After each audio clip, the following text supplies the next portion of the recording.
ثاني مكان في بلد من بلاد الصعيد، كان في راجل كبير الكل بيخاف منه ويحبه في نفس الوقت، اسمه الشيخ منصور. الشيخ منصور مكانش راجل عادي، كان دايما ساكت وعيونه بتتكلم قبل لسانه.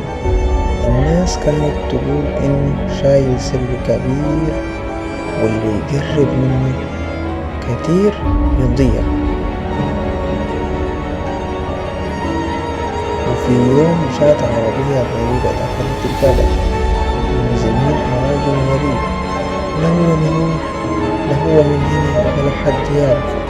بس أول ما شاف الشيخ منصور وشه اتبدل.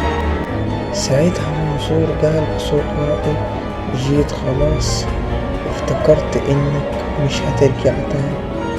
الناس كانت واقفة تبص مش فاهمة حاجة، لكن الغريب قال: اللي بيننا مخلصش يا منصور، اللي حصل زمان لازم يتقال.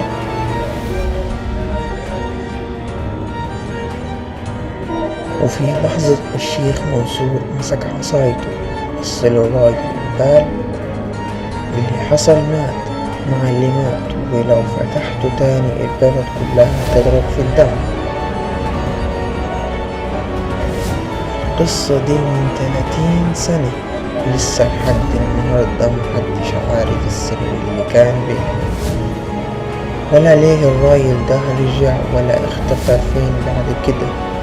بس الناس لحد دلوقتي لما بتعدي من عند بيت الشيخ منصور بتحلف إنها بتسمع صوت الراجل الغريب بينادي على اسمك في الليل.